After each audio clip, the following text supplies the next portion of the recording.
been in 1870 or so when that opportunity came for some artist to render what the place looked like.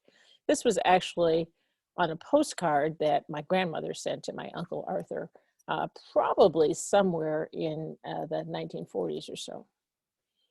And then this was the back of the house. Again, you can see sort of the size of it. And this would have been also, I think this is 1934.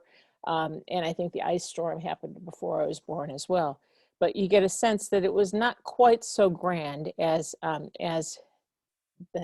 my great-great-grandparents might have hoped for or imagined, or at least it didn't stay as grand as they hoped for. And by the way, these are the only pictures we have really of the house as I remember it. And so one of my takeaways, I hope for you all, is to start taking pictures of your homes. And if you still have kids at home, or if you're in the house where your kids grew up, take pictures now, because you never know, they might want to write a novel about it and set in that spot, and they would really appreciate having the photographs to guide them. And I did not have those, so I had to really rely on my imagination a lot. So now let's talk about the novel a little bit.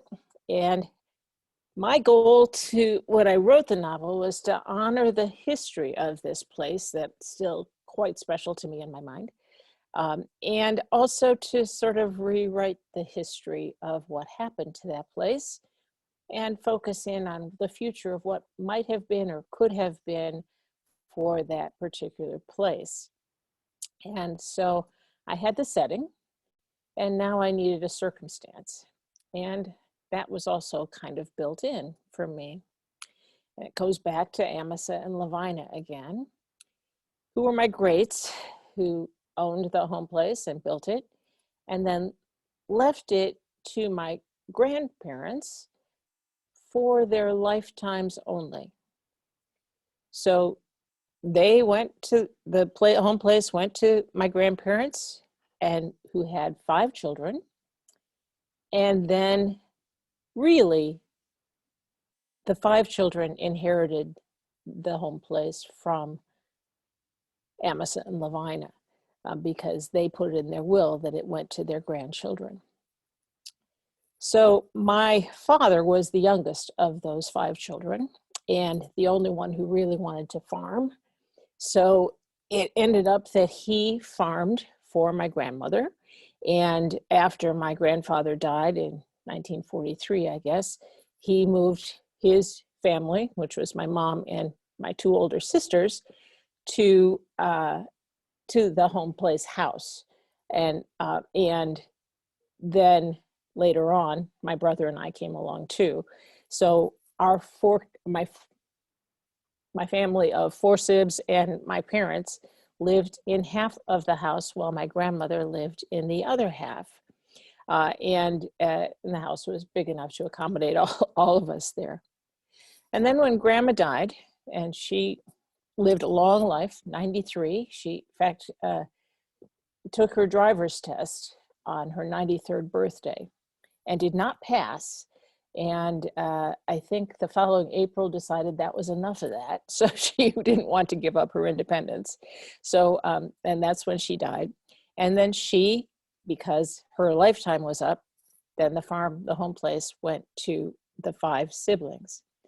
And that's where my great-grandparents did not anticipate, because the 5 siblings could not agree. And the house, the farm, 300 acres at that point, had to be sold. Now, I was 14 at that point, and to uproot me at 14 and move to a whole new community, a whole new school, a whole new sense of truly uprootedness, where I had felt, not only was I born in this place, but my father was born in this place. My grandfather was born in this place. My great-grandfather was born almost in this place. So I really had deep roots in this spot. And that threw 14-year-old me into a spin.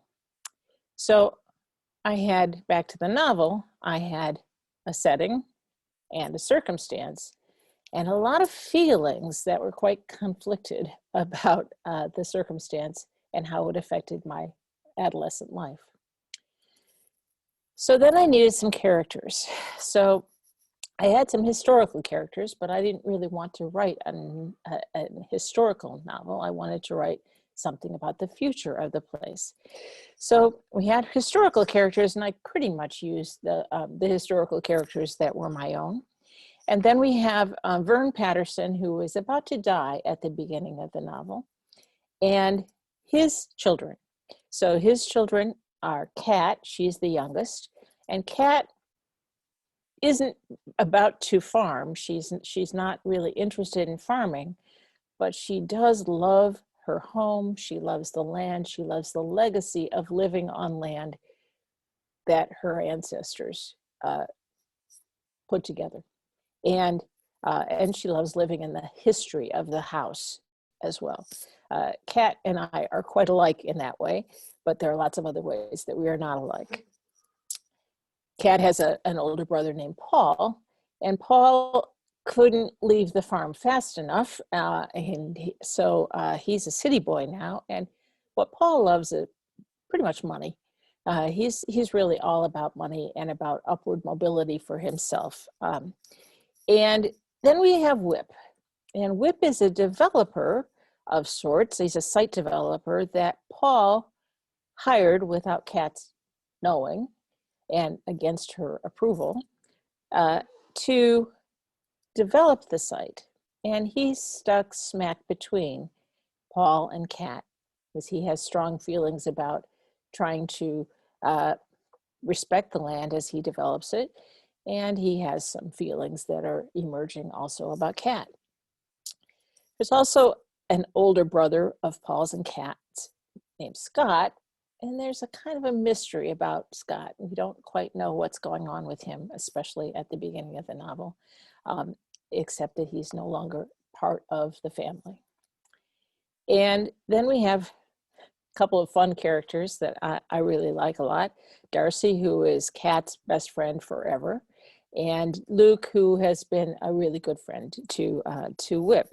So there's conflict there too. So we have, again, we have these characters, and except, I gave Kat my history, my ancestors' history, but except for that, Kat and I really are not the same, and the rest of the characters are not based on anyone except pure imagination. So about Kat. Kat rehabs houses, and actually I want to read you a little bit from the novel, and we'll talk back. In fact, let me go back to the characters slide so you can see those folks. So you can get some sense of them.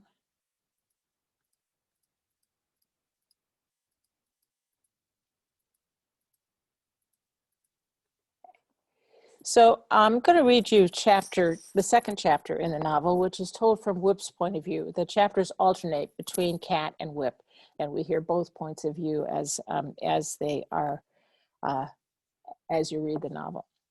So this is Whip talking, and it is the second chapter of the novel. He says, "The place looked much as I expected. Big house with more grace than the aerial photos showed.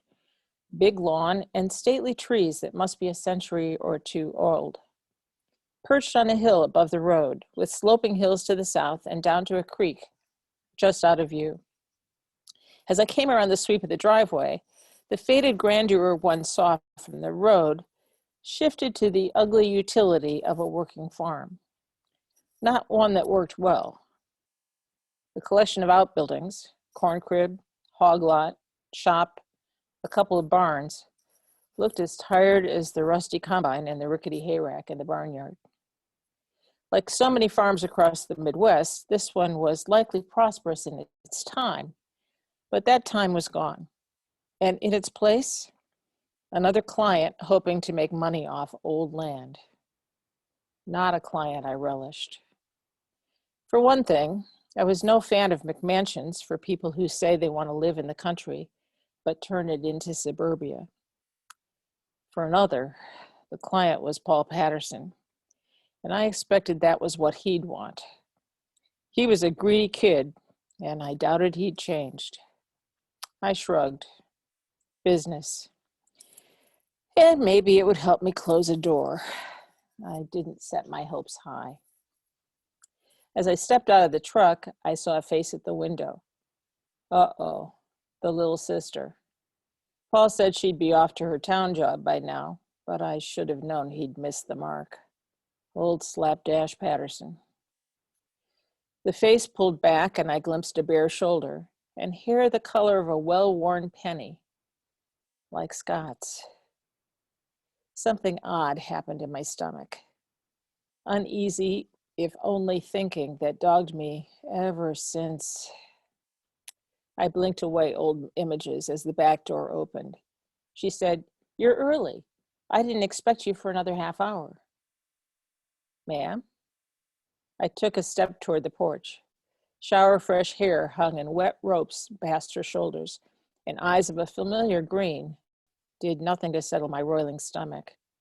Bare toes, no bra. She squinted, crossed her arms over her chest, shivered. "You've got another truck coming, right? It's not a big flock anymore, but they'll still never fit in that." She nodded to my truck. I expect they'll be along shortly." Play along, I thought. "I need coffee, breakfast, before they get here." She turned, laid a hand on the doorknob. "You may as well come in while you wait."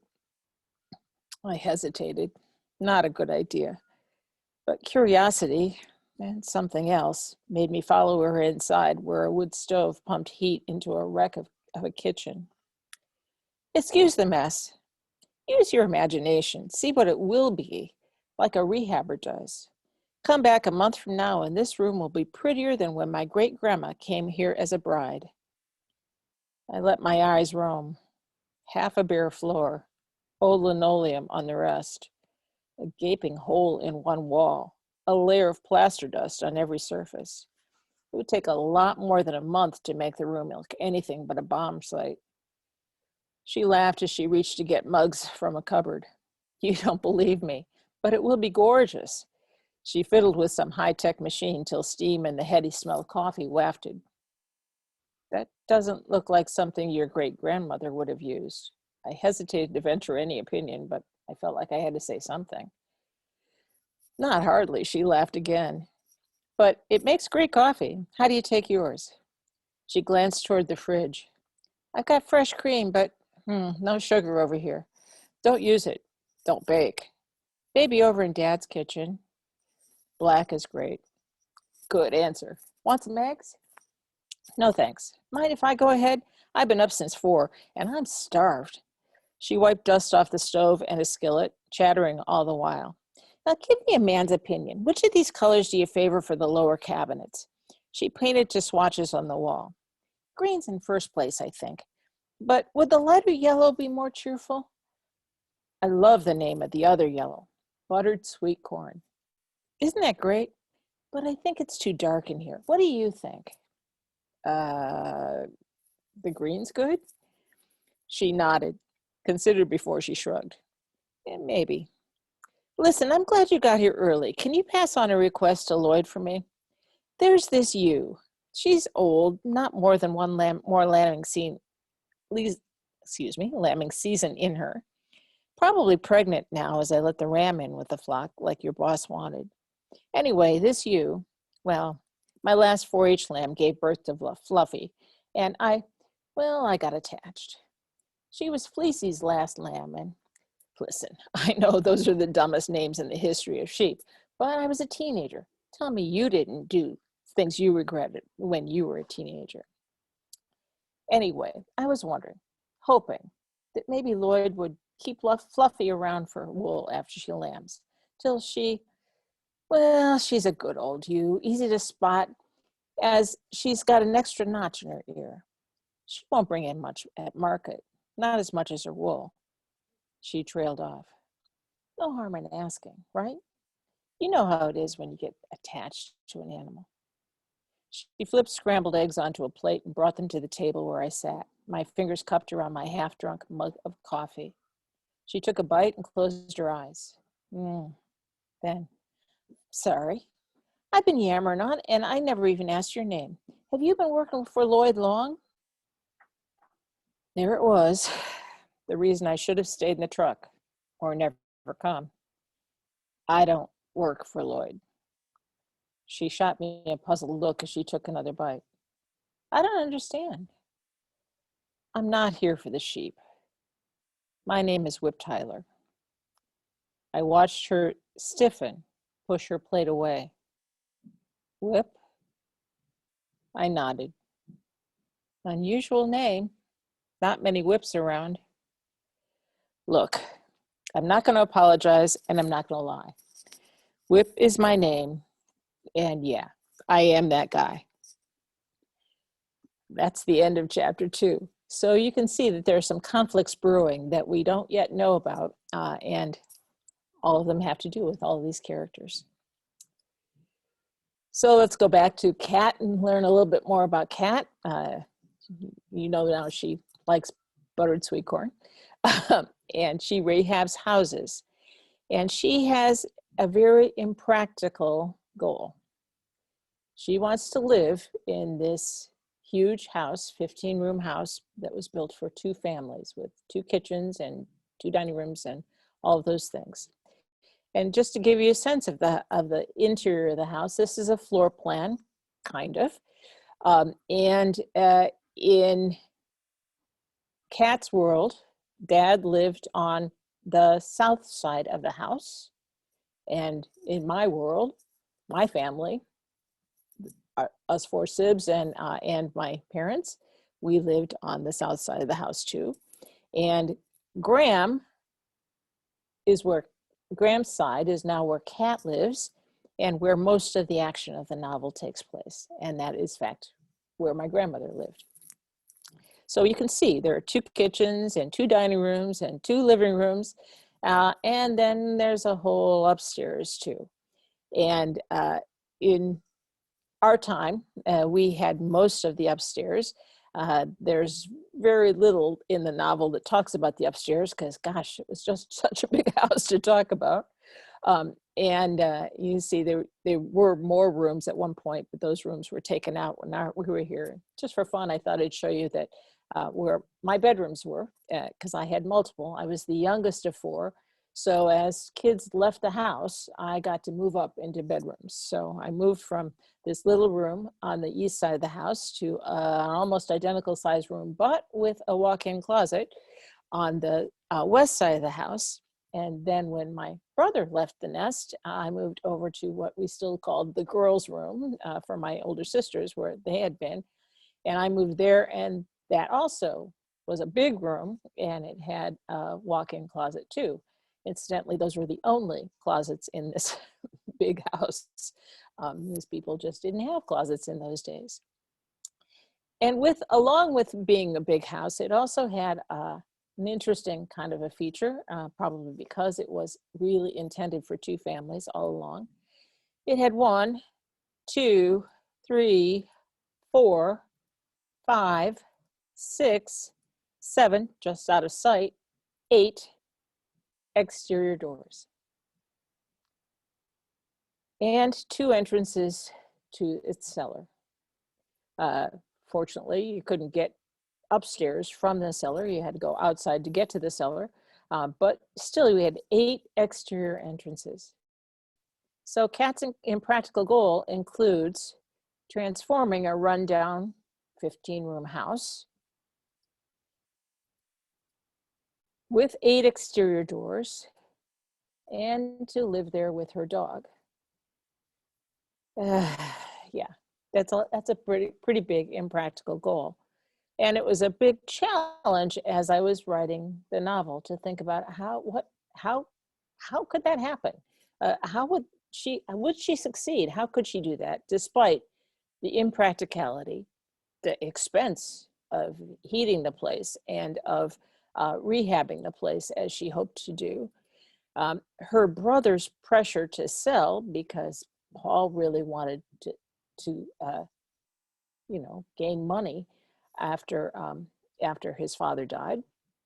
And all of those doors, which might not make it entirely feel like a safe place to be. And then will Whip help Cat, or will he get in the way? Will he help Paul, who's actually, the person who's hired him, his client? Okay, these are challenges. And will Whip be able to close a door on his past, which we don't know a great deal about early in the novel, and that kind of emerges as we go along, but there is a connection to Cat and to her brothers, because they grew up together even though they've been quite apart for a long time now. Or will Cat's home, her home place, become a golf course? Like really, her brother Paul would love. He envisions an expensive golf course with very expensive high-end homes all surrounding it. And he particularly wants the timberland because the timberland is on the creek and it will probably bring more money. So he really wants that. He thinks that would be a great golf course and an opportunity to make a lot of money. And if it becomes a golf course, that would be like what happened to my home place. In fact, that's exactly what happened to my home place. Here is sort of an overhead view of the land of my home place. And as I've been thinking about actually putting this presentation, I discovered for myself that it's really the land that I feel most allegiance to, more even so than the house, although the house features pretty largely in the novel. And this is pretty much the way the house and lawn and hills and pasture, that's what I remember of the land. But all of those things went away when a neighbor of ours actually purchased the property and set about with bulldozers transforming the land so that the actual topography is actually not even recognizable again, except for the timber, which most of the timber anyway, which has actually become a preserve now, so that does remain. And I'm grateful for that, although it's not something I can visit, at least legally. I haven't visited it for a long time now, but it is something I cherish still. So I built in a lot of my own family's history, my own history of this land, the land's history, into the novel. And so my great-grandfather built a mill, a carding mill, we believe, but probably also a sawmill, on the Peckham-Saucon Creek, probably right about at this bend. And later my grandpa Eli put in a concrete dam further up where there was a natural falls. And in fact, that dam broke probably just a few years after it was erected. And we used to play on the broken pieces of that dam. And in fact, much of the property, the 500 acres that Amasa had acquired, plus I believe he was able to leave 300 acres of land to each of his 11 children. And that came from the Illinois and Michigan Canal and the work that he and his sons and probably his hired people did to dig that canal. So these were the things that started, the history of the land. And then I built in Cat's house, which was my house, and Oakton, which was actually the town of Utica, Illinois. And there were obvious reasons why I didn't use Utica as its name, besides to protect the innocent, because too many people think of Utica, New York. But yeah, my hometown was Utica, Illinois. So I renamed it, called Oakton, And then Kat worked at this museum, this historical museum. The museum actually exists, although I changed how it operates too. And Luke and Darcy run a diner that they call the Firehouse, which was at one point a firehouse. So that kind of gives you a sense about where things happen in the house or in the community around there. Now, again, these are the best pictures that I had of our house, which is kind of remarkable. You know, it was I think we tend to take for granted the houses that we grew up in. I think I certainly did. And so again, I'm gonna ask you, please take pictures of your house and take pictures that you can pass on to people, even if they don't think they want them now, because maybe they will sometime. I think we all have an urge to kind of recreate our own history and think about the places we've been and the places we've lived in and the places that helped shape us and form us. And this place obviously did that for me. And so I really wished I had some photographs, but then it's quite remarkable what Nancy Lane, who is a beautiful and wonderful artist in our area, was able to do to transform those very poor pictures that we had of that house into this really well depicted photograph or art painting of the house that then became the cover of the novel. She did a really beautiful job with that, so that I can really feel myself being there and being like the house that I grew up in. And again, we showed you the pretty side, the stately, sort of slightly elegant side from the front, and not the ugly farm side. But that was that was really the case. So these are some of my memories of my home place and how that erupted into a novel. And I appreciate that.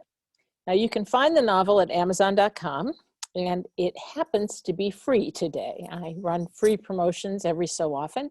And I thought this would be an opportunity to do that for today. So you can get the Kindle version of it free on Amazon. All you have to do is to search for my name. And you might want to note the spelling. It's Crosiar,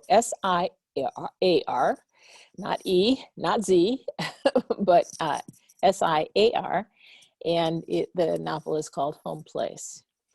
And if you're interested in finding out more about the land and the history, I have written some pieces on my blog about my home place. And you can get my blog at healthypeoplelearn.com/blog, or you can look around there too to see where that would be. And there we go again. This is my home place and the novel Home Place. Again, thank you very much for coming and for sharing that. And I'm going to stop the share now. And this is when Alexis could open up the opportunity for questions, or I can look in the chat and see and I'll be happy to answer any questions that you have to. Yep, so Hollister and Karen have their hands up, but I'm not sure if they really mean that they want to ask questions.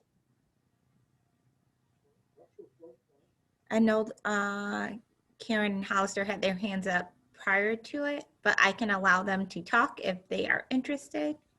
I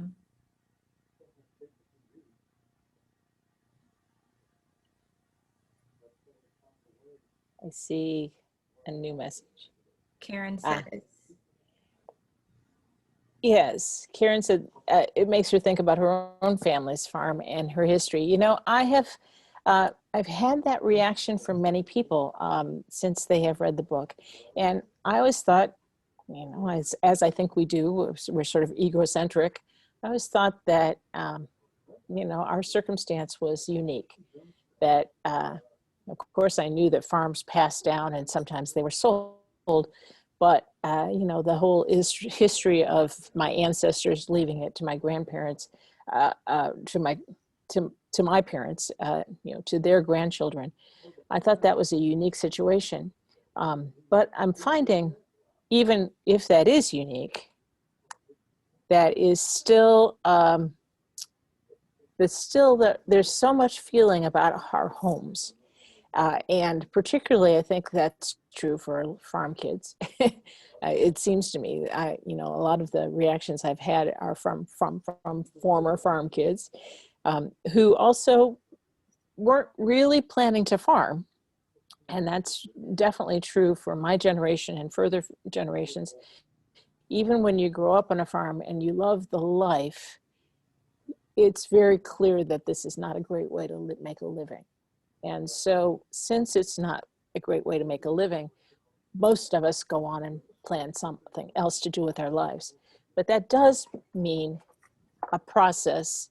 That means a process then of, the farm, what happens to the farm, and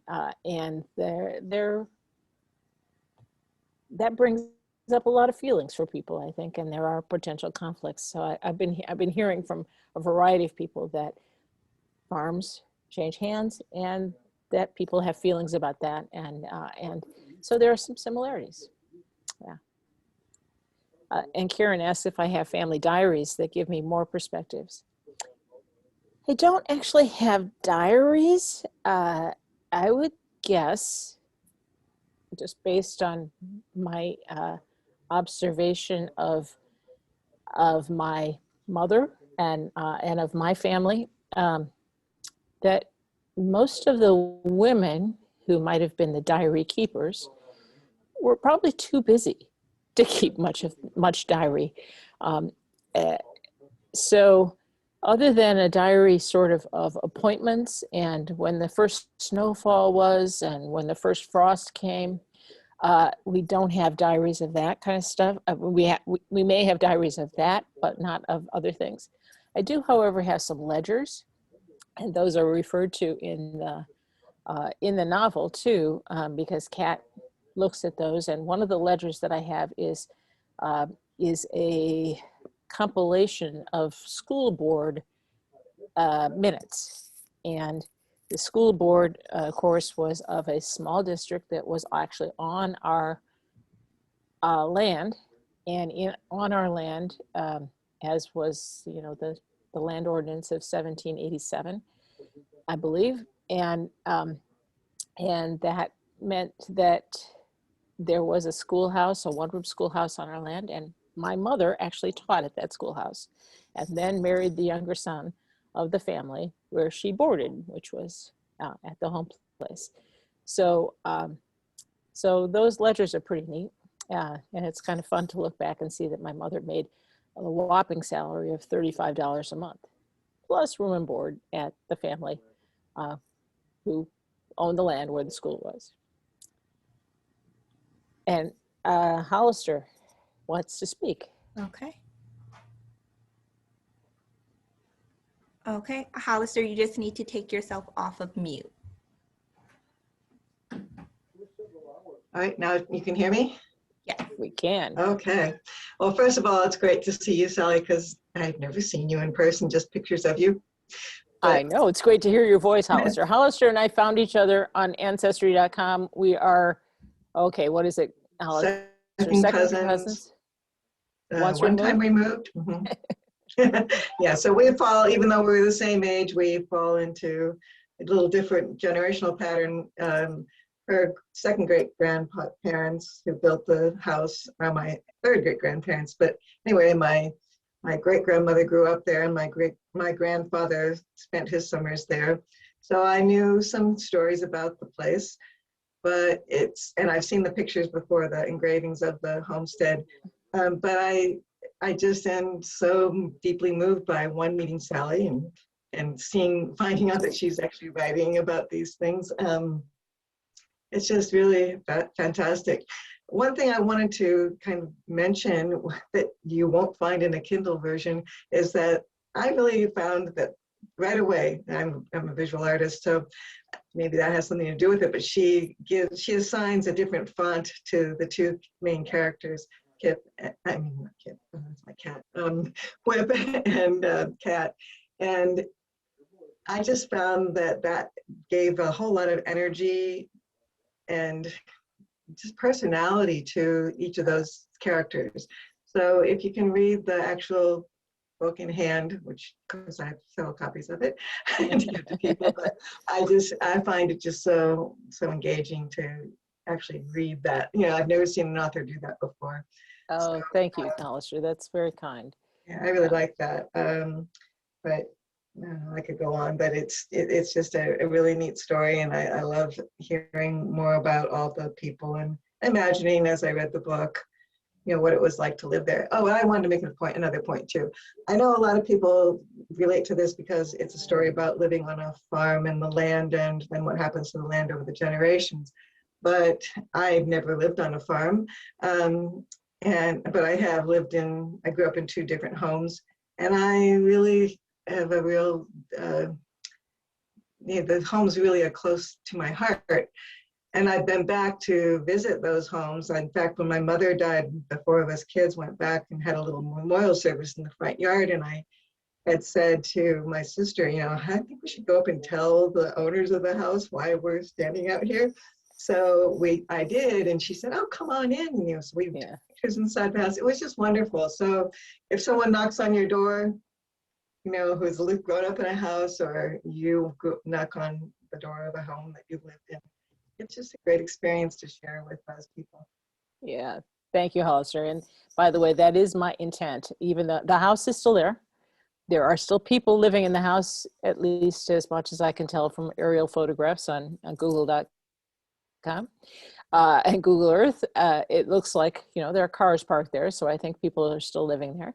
And in 2023, I'm taking a cross-country trip across the country, and I'm going to stop and I'm going to knock on a door and see if they'll let this this person who used to live there come in. So yeah, thank you. So a couple other questions came up. Were there storytellers in our family? Yes, and no. I was the youngest of the youngest of the youngest. So the picture that I showed you of my grandmother, that's pretty much how I always knew her. She was in her 80s before I was born. And she was the youngest of her family. Now, she told a few stories, but remember, she died when I was 14, actually 13. And so I was too young. I was too young from asking the kinds of questions and the kinds of stories that I really would love to know now. I do know that my grandmother had the fire in her belly to keep historical records and to keep family tree records. She was remarkable in that way. And I've always wondered, since I got interested in that, how she came to be that way, because her mother died when she was 16. So I wondered where the fire in the belly came from. But she definitely had it, and I have great family records because of the records that she kept, and then my mom kept up as well. So I have that. But again, I think I was just too young. And regarding the house, regarding the even the land to a certain degree, there were things that my father didn't remember. For instance, like when the dam broke, he was probably 2 or 3 or 4 when that happened, and it was before his memory.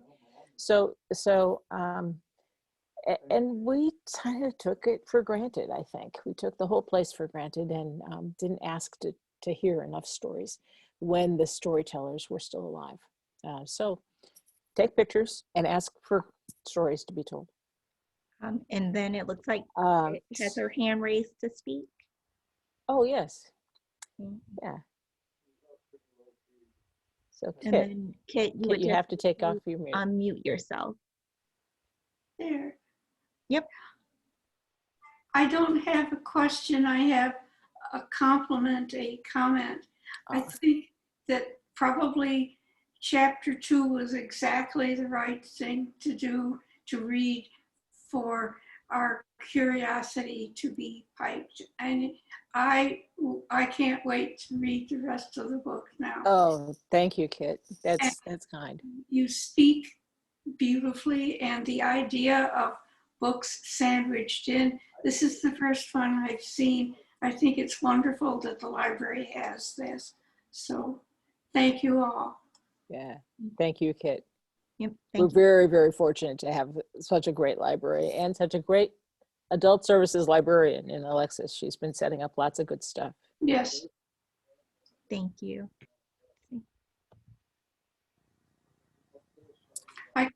Okay, so Diane asked, why were we prohibited from seeing the nature preserve and the golf course? Well, I actually have been at the golf course, on the golf course. They were playing at the time, so I couldn't examine some of the holes, that some of the places where the holes were that I really want to see.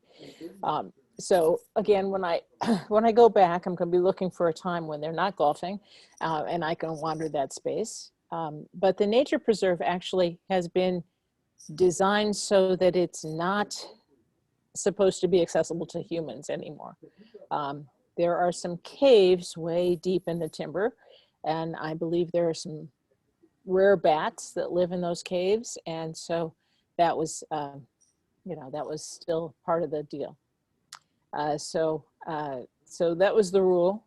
Now that does not mean that my father and brother and some of the nieces and nephews and my sister didn't sneak in the back way and go up the creek and look at some of the places that we used to hang out, including an old swimming hole, which is about the only place that was deep enough to swim in the creek and the falls and the dam. But we really had to sneak because it was we were informed that it was illegal, but nobody caught us, so I might do that again sometime. And then Hollister asked another question, what my father did for an occupation after he remained a farmer until he retired. We actually moved to another farm, and we gave up the stock, we gave up the livestock, so we no longer had sheep or hogs. In my childhood, we had a few cows, including Stupid Odd, who is featured in chapter 1 of the novel. Stupid Odd was a Guernsey cow, and she earned her name quite well. And anyway, after we sold the stock, we sold the hogs and the sheep, and the few cows were gone by that point. And we moved to a farm that was a grain farm. And then we actually moved again when I was a senior in high school. And I was able to finish out my senior year at the school that we had moved to. But my parents moved to another farm, still another grain farm, and then they retired. Yeah, Patty asked a good question. Did it cause any permanent family fallout as it passed through only a few in the family? I guess that might depend on the perspective. There are five children, 4 brothers and 1 sister in my father's generation. And 2 of my uncles were, I'm trying to find a polite word to say, yeah, I can't find a polite word to say it. I'm sorry. They were jerks. There we go. They were jerks. My Uncle Earl, who was closest to age in my father, always, I think, resented my father, and also,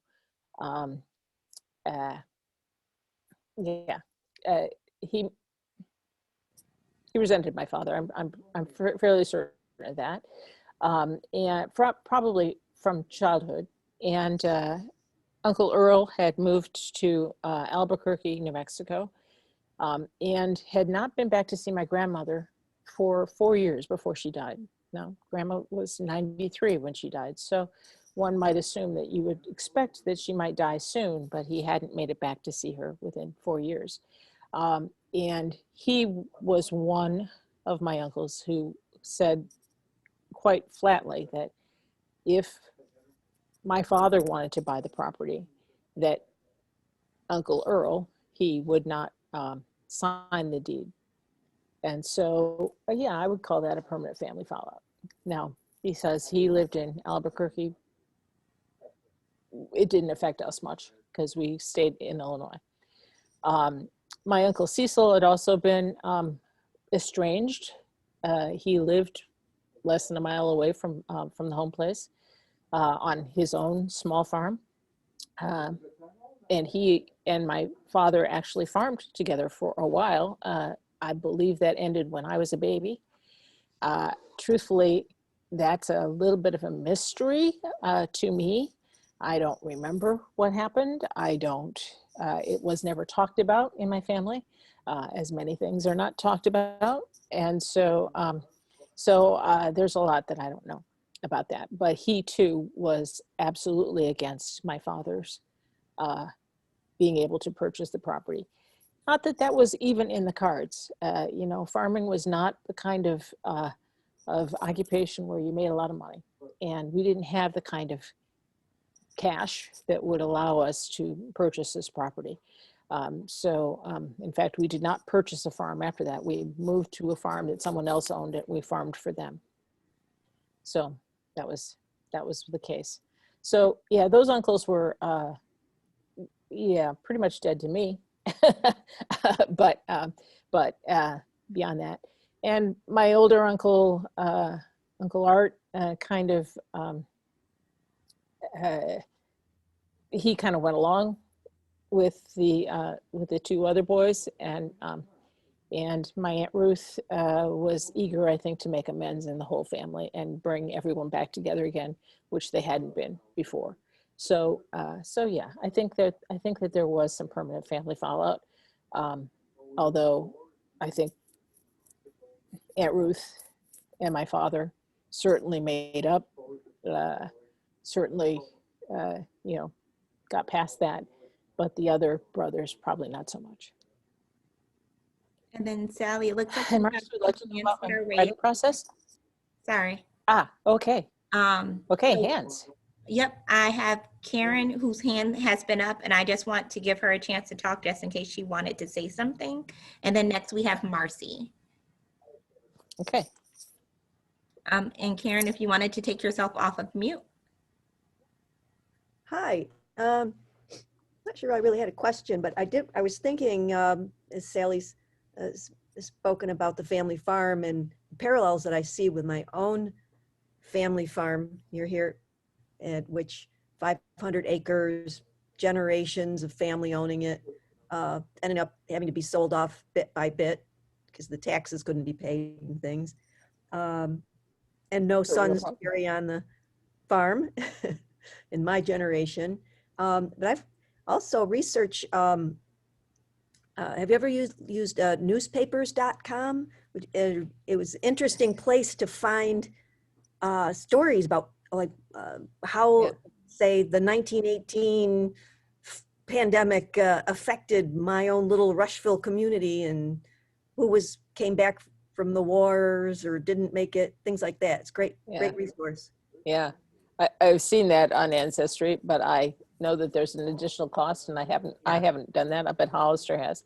And Alexis, is that part of the library's Ancestry service? Yeah, we have an Ancestry Home Edition that you can look at either in the library or you can do it at home. You just need your library card and the PIN number. And if you don't have that, you can always call in and we can help you with it. See, the library does wonderful things for us. Yes, yeah, absolutely. And I believe you also have access to newspaper.com as well. Great. Great. You just need to log into the owl.org to look up different things for that. That's Excellent. Wonderful. Okay, shall we move to Marcy? Karen, are you done? Yeah, I'm done. Thank you. Thank you.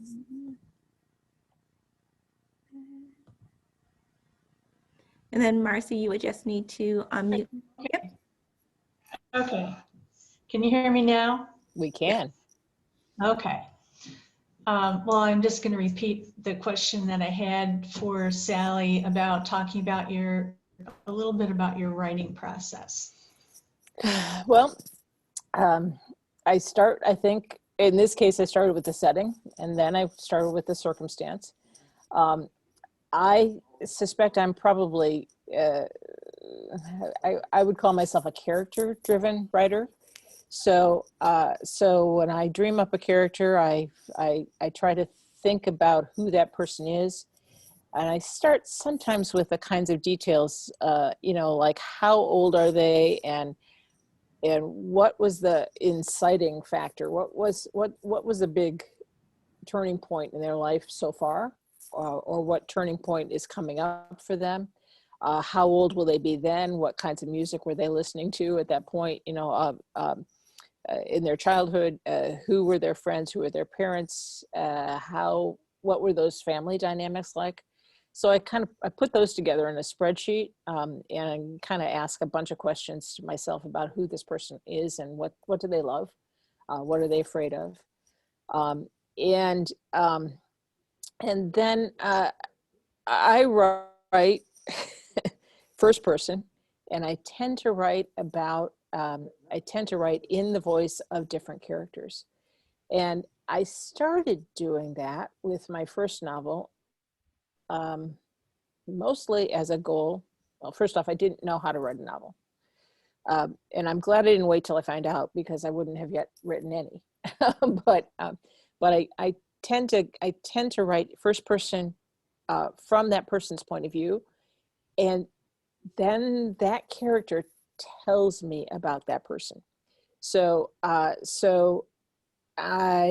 as I'm writing in first person about something that happens to them, or somehow they start, or who they are, that leads me into some story. And so I start primarily with the characters, although in this case I started with the setting too, and the circumstance of the land, but the characters, and getting inside their heads. And that's one of the reasons why I write first person, because I want to get inside their heads. I want to know what they're thinking and feeling, as well as what they're saying and doing. And so that's kind of what I was, how I start. As I said, with my first novel, Come Back, I had a little bit of a clue from our writers group about one of the situations that my characters were going to have to deal with. And so that started me with, well, okay, then what then? Kind of what if and what then are the kinds of questions that I ask about that. I see writing as a lot of questions, asking a lot of questions, and then trying to answer those questions and trying to figure out how that works and how it fits together. So yeah, that's pretty much how I did that. When I started Come Back, I was just trying to get to know those characters. And then as I kept going, trying to figure those characters out, it turned out that they were better at talking about themselves than I would have been talking about them. So that was pretty much about, so that's how, so the story's told in different voices. In Come Back, I used 4 voices. In Home Place and in my work in progress, it's going to be 2 voices, at least so far. So far, that's it. So that's kind of the process there. I am not a person who schedules my writing. I wish I could. Wish I did. But I kind of have to mull a lot, and I have to wait for the characters to tell me what happens. So I don't write every day. I sometimes don't write every week. And sadly, writing does not put food on my table or pay my taxes. So I have a day job, and so I work my writing around that. And when I can really focus and make myself sit at the desk at the computer and pound something out. So I don't know, Marcy, are there anything else that you were looking for? No, I was just nodding vigorously through the entire description, especially about the characters telling you Yeah. who they are, what they think. I think that's it's always a magical point when suddenly realize that the character is standing up and speaking. Yeah. It's his or herself. Yeah. Yeah. Or something weird happens. In my work in progress, an incident happened. An incident happened to a character. It just happened. This person showed up and she did something weird, and like, wow, I don't know where that came from. Yeah. But it's I think it's going to be really powerful if I can figure out, again, not necessarily where it came from, but what happens now. So it could be fun. Yeah. So thanks for asking the question. So Patty, I'm not sure what the situation is on Amazon. The book itself, the Kindle book, should be free, and you should be able to download it. And if you're not able to, that probably is a glitch in Amazon, but I will check that as soon as we're done here. But it is permanently free on Kindle Unlimited. So if you have Kindle Unlimited, you can read it for free. But I suspect on the Amazon page, if you keep looking, you can read for free, but there may be also a place where you can download it for free. I'm sorry, I don't know Amazon.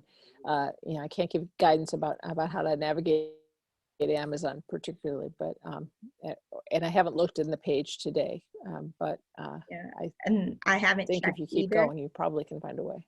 I would say if you're having some computer issues, you can always call into the library and we might be able to assist you with that.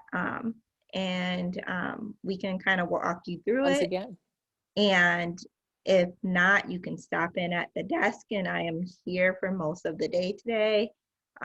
If you're having some computer troubles, I will be happy to try to walk you through it if I can.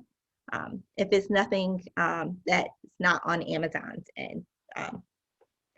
And if not, we will have Sally's book up for you to check out at the library. But if not, you can always purchase it on Amazon if you're interested in finding out what happens with Kat in Home Place.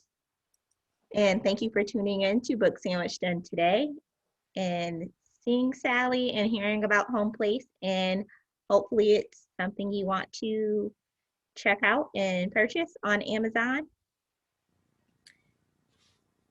Thank you again, Sally.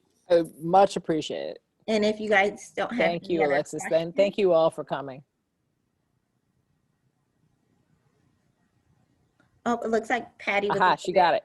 Yeah. Yay. Awesome. And I don't Well, know. thank you all so much for being here.